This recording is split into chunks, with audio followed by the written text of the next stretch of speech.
নমস্কার, আমি ডক্টর বোধিসত্ত্ব খান চলে এসেছি সহজ শেয়ার বাজারের আরেকটি নতুন এপিসোড নিয়ে। প্রিয় বন্ধুরা, আশা করি সবাই ভালো আছেন এবং সুস্থ আছেন। বিগত 4 দিন ধরে শেয়ার বাজারে আমরা ক্রমাগত পতন দেখে চলেছি। সেন্সেক্স বলুন, নিফটি বলুন বা অন্যান্য সেক্টরাল ইন্ডাইসেস কোনোটাই ছাড় পাচ্ছে না।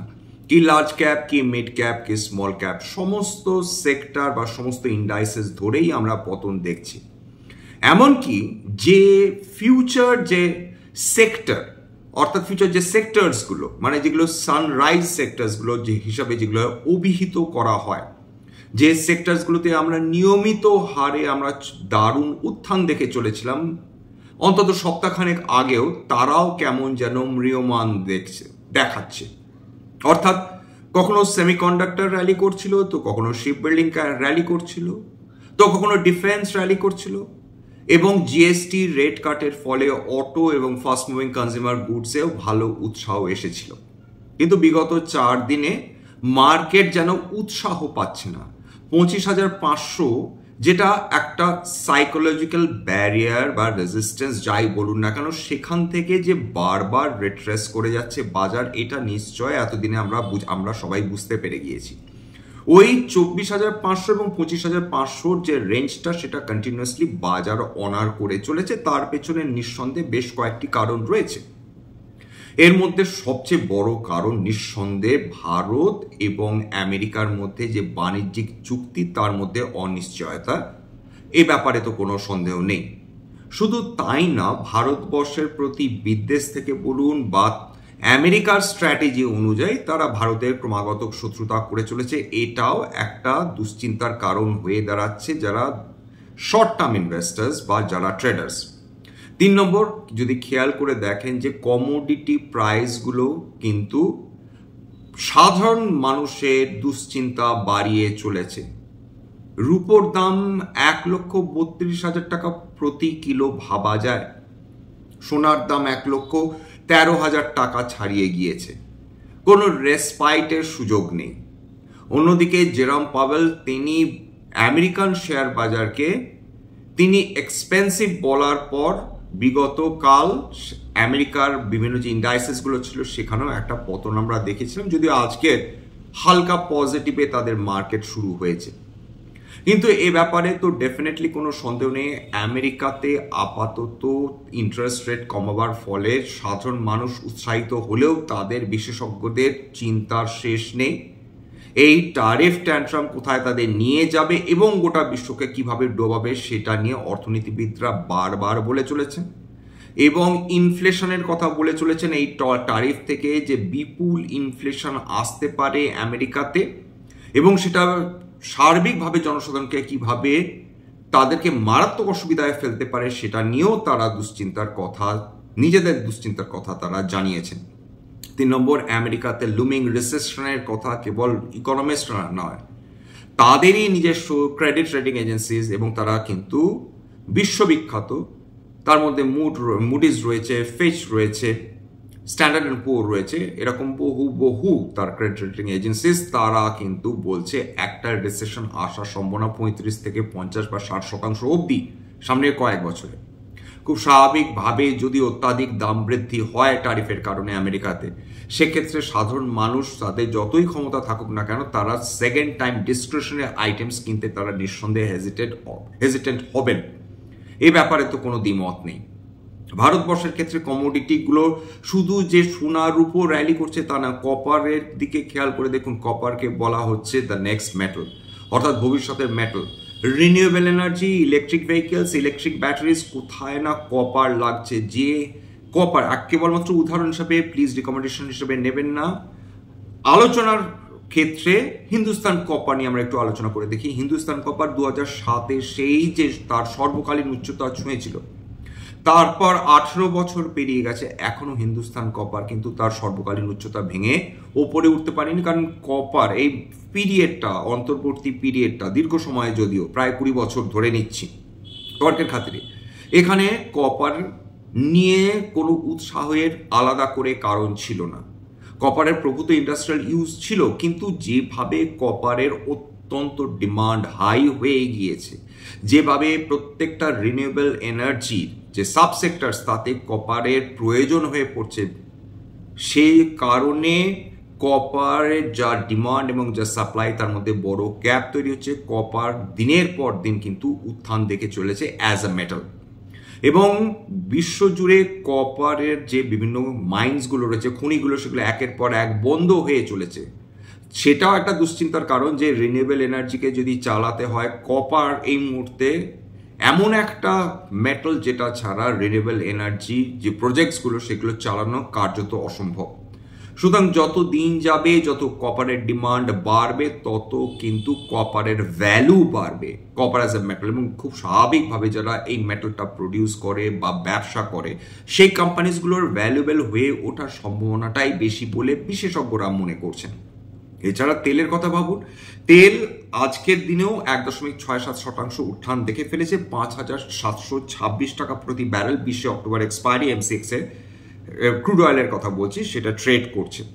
অর্থাৎ কেবলমাত্র সোনা, রূপো, কপার নয়, তার সঙ্গে আগের দিনও ক্রুড অয়েলে আমরা উত্থান দেখেছিলাম, আজকেরও ক্রুড অয়েলে আমরা উত্থান কিন্তু দেখেছি। যত দিন যাচ্ছে তত কিন্তু আমাদের কমোডিটিসগুলো দুর্মূল্য হয়ে পড়ছে। এইবার তর্কের খাতিরে যদি ধরে নিই যে জানুয়ারি মাস থেকে ইউরোপীয় ইউনিয়ন রাশিয়ান তেল এবং গ্যাস কেনা সম্পূর্ণভাবে বন্ধ করে দেবে, সেক্ষেত্রে কি হবে? সেক্ষেত্রে এই ব্যাপারে তো একটা জিনিস নিশ্চিন্ত, হু হু করে এই যে ক্রুড অয়েলের দাম সেটা বাড়ার সম্ভাবনা বেশি, কারণ একটা বিপুল পরিমাণ তেল কিন্তু প্রডিউস করে রাশিয়া, এবং সেখানে যদি রাশিয়া না বিক্রি করতে পারে, ভেনেজুয়েলা যদি বিক্রি না করতে পারে, ইরান যদি তেল বিক্রি না করতে পারে, যেটা আমেরিকা চাইছে, খুব স্বাভাবিকভাবে গোটা আন্তর্জাতিক বাজারে এই ক্রুড অয়েলের দাম ক্রমাগত বৃদ্ধি পাওয়ার সম্ভাবনাটাই কিন্তু তখন বেড়ে যাবে। যদিও সেটা ইউরোপীয় ইউনিয়নের পক্ষে সেটা করা কার্যত অসম্ভব, কারণ গোটা ইউরোপীয় ইউনিয়ন, তার মানে তার মধ্যে যে অন্তর্গত 27টা দেশ রয়েছে তারা কিন্তু সম্পূর্ণভাবে নির্ভরশীল, আবার বলছে সম্পূর্ণভাবে নির্ভরশীল রাশিয়ার তেল এবং গ্যাসের ওপর। সুতরাং যতই তার ইউক্রেনকে টাকা দিয়ে, যতই তারা ইউক্রেনকে নানা রকম সাহায্য করার চেষ্টা করুন না কেন, তারা কিন্তু এই জায়গাটা গিয়ে আটকে যাবে। রাশিয়ার কাছে তারা সম্পূর্ণভাবে অলরেডি আত্মসমর্পণ করে বসে রয়েছে, কারণ তাদের এনার্জি সিকিউরিটির জন্য আর রাশিয়ার তেল এবং গ্যাস ছাড়া কি কোনোভাবেই চলবে না। যতই আমেরিকা বলুক না কেন আমাদের কাছ থেকে তেল কেনো, কিন্তু তাদের পক্ষে অনেক বেশি সহজতর এবং লেস এক্সপেন্সিভ রাশিয়ার পাইপলাইন দিয়ে গ্যাস বা তেল তাদের দেশে নিয়ে আসা। এইবার চলে আসি এই প্রসঙ্গে আমেরিকার প্রেসিডেন্ট ডোনাল্ড ট্রাম্পের বক্তব্য। এইবার অবশ্য তিনি ন্যাটোকে ঠুকেছেন, ইউরোপীয় ইউনিয়নকে ঠুকেছেন, কিন্তু তার সঙ্গে এইটা বলে দিয়েছেন যে চায়না এবং রাশিয়াই হচ্ছে প্রাইমারি ফান্ডার্স অফ রাশিয়ানস ইউক্রেন ওয়ার। অর্থাৎ রাশিয়া যে ইউক্রেনে যুদ্ধ চালাচ্ছে এবং সেটার টাকাটা কারা দিচ্ছে? চায়না এবং ভারতবর্ষ। অর্থাৎ যুদ্ধ ঘোষণা ডোনাল্ড ট্রাম্প নানাভাবেই করে আসছেন।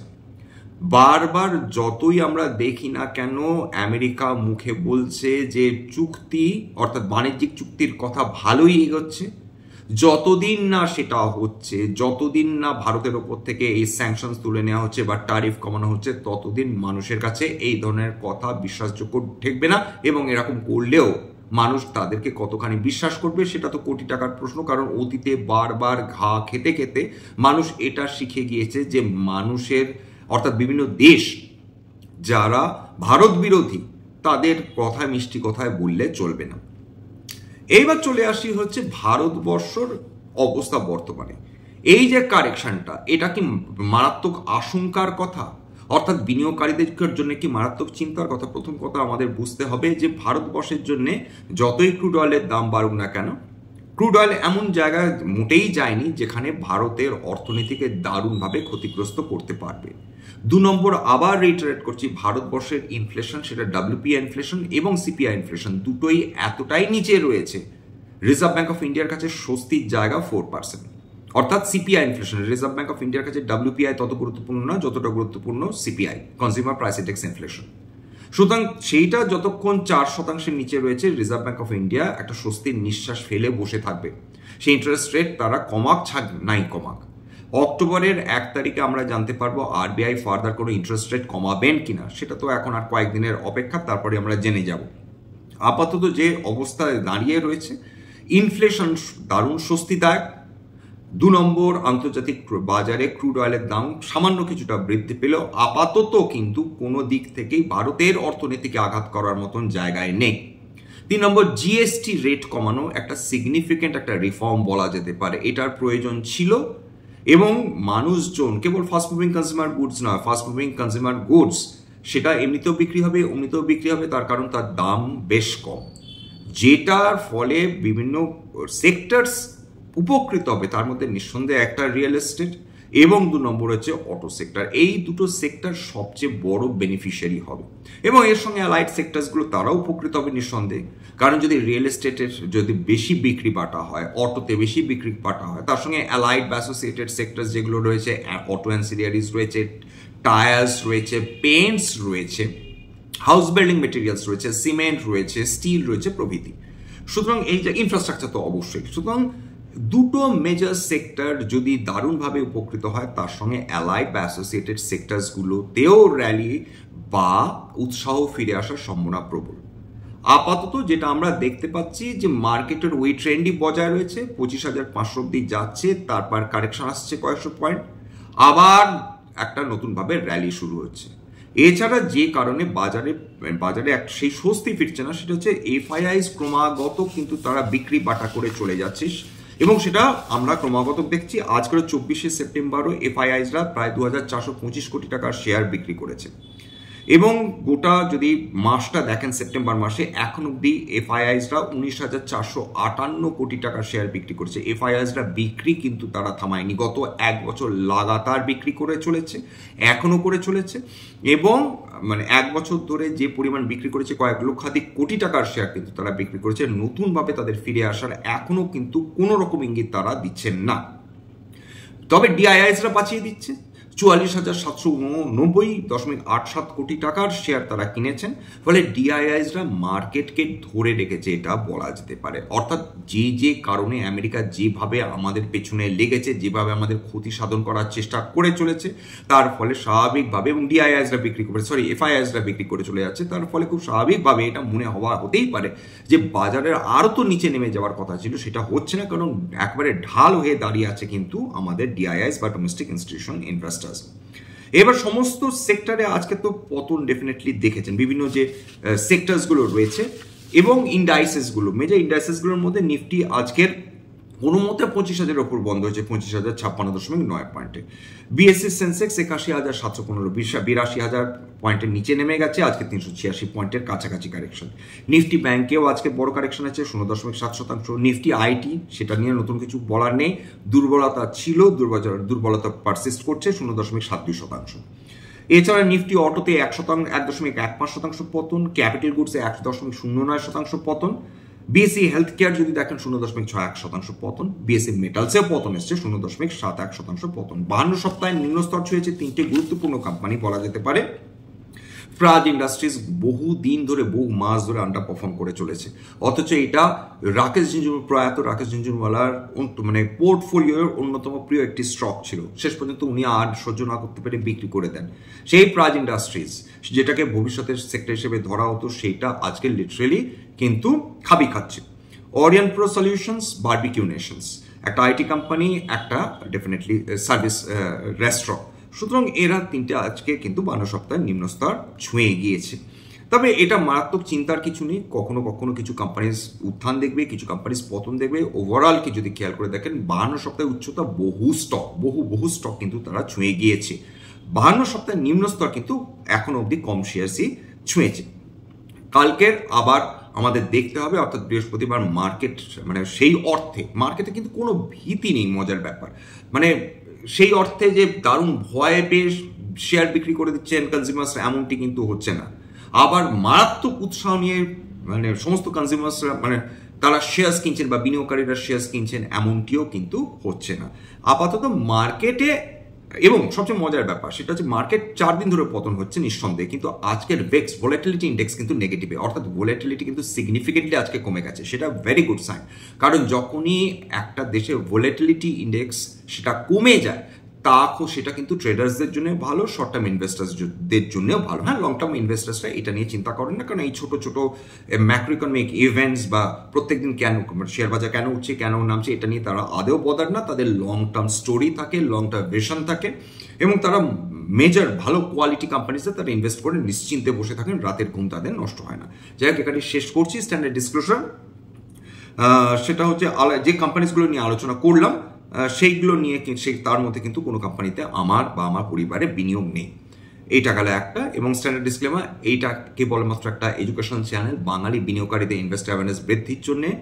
এখানে কিন্তু কোনো ধরনের কোনো শেয়ারে buy sell recommendation suggestion advice দেওয়া হয় না। আমার কথা শুনে যদি কোনো শেয়ারে বাই সেল সিদ্ধান্ত নেন ক্ষতির মুখোমুখি হতে পারেন, সুতরাং সবসময় একজন সেবি রেজিস্টার্ড ইনভেস্টমেন্ট অ্যাডভাইজারের পরামর্শ নেওয়ার চেষ্টা করবেন বা নিজের ডিউ ডিলিজেন্স করবেন, সেক্ষেত্রে আপনারা উপকৃত হলেও হতে পারে।